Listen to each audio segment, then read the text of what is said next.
Hey there, Grumpy Old Fart here. I'm doing a Recon, the role-playing game story. I'm titling this one Election Security. Before I get into this, though, if you enjoy my content, it would really help me out if you would hit the like button, subscribe to my channel, share my content on social media, and post a comment or two. Remember, I welcome your comments, even if you disagree with me. If you enjoy a good book, check out my author page on Amazon. My pen name is H.L. Anderson. You can find the link to the site in the description of this video. You can find all of my books there. I like to think I write good stories that make you think. I wrote a 3-book science fiction Western series called Drifters. I wrote a fun story about a house in New Orleans where the monsters all hang out. It's called The House Off Farrago Road. I wrote a political fantasy called The Righteous President.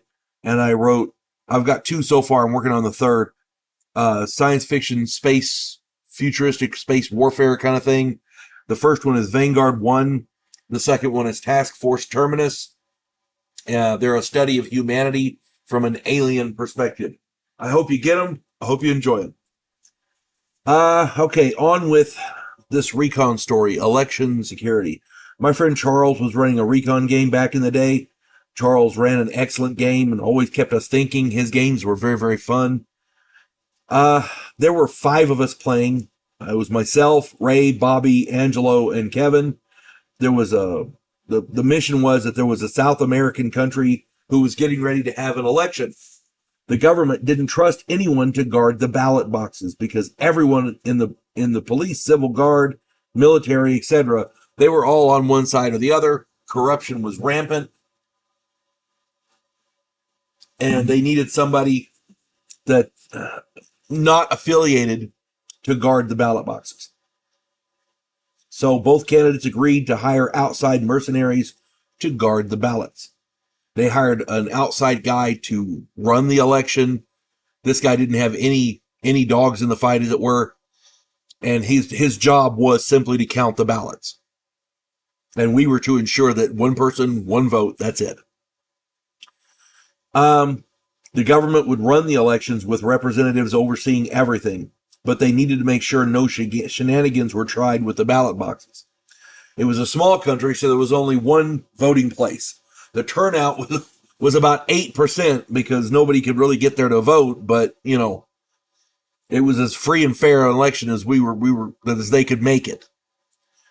There were 2 ballot boxes. They were heavy steel boxes with padlocks. The election supervisor had the only key, and this guy was the guy that they hired from outside who had no dog in the fight, as it were. We were hired as security to make sure each person had one ballot and that ballot was put into the boxes. After it was filled out, they filled it out, they put it in. We had full authority to shoot anyone who tried any kind of election tricks. We got all set up. Election day came and we were on the ball. Ray and Bobby stayed by the boxes. Kevin was a sniper. He took up a position on the bell tower over the square. Angelo and I walked around through the area, observing to make sure everything was right. 3 separate incidents and 14 dead people later, we were convinced that both sides were trying to cheat. As soon as the polls closed, we rushed the boxes to the Capitol building to let the election people count the votes, to let that guy count the votes. The military moved in with 3 armored personnel carriers and about 500 men to, quote, secure the building. Turns out the head of the army, a general, wanted one of the candidates to win because he controlled that candidate. Those APCs turned their guns on the building and started turning it into rubble. Kevin had 3 law rockets.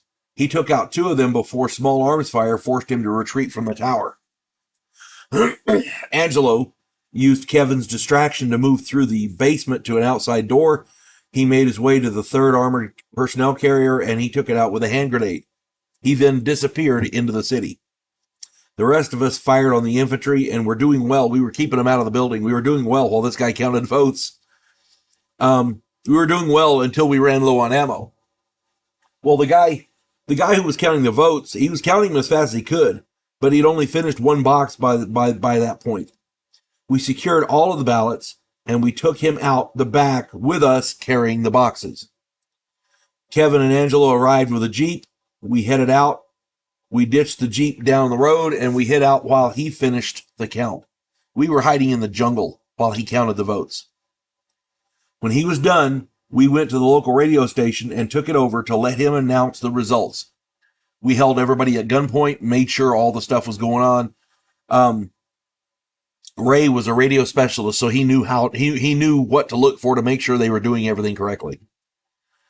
This guy announced the results over the radio. Once we got that done and he'd announced the results, we went back to the Capitol and we got paid. They didn't want to pay us. Yeah, apparently the guy running the thing didn't have any qualms about it. He didn't like the outcome. We'll put it that way. So yeah, we had to force him to give us our money, but we did. We got paid. As we boarded our flight to leave, we heard over the radio that rebels had attacked the Capitol and a civil war had started. We said, "Fuck it." We got on the airplane and left. Wasn't our circus, wasn't our clowns. We got on the plane and flew on out. We were done.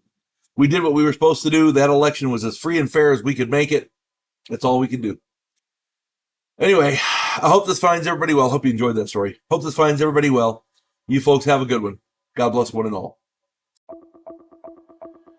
Vanguard 1, Devo Polan, a scientific representative from a pacifist race called the Gandhiri, has come to Earth to learn the one thing that humans do better than anyone else in the galaxy: to fight. In the sequel, Task Force Terminus, Earth is at war with an alien race called the Amdola. Devo Polan's new commission in the Terran fleet exposes him to bigotry and treachery, and he comes to realize that sometimes political and military maneuvering are one and the same.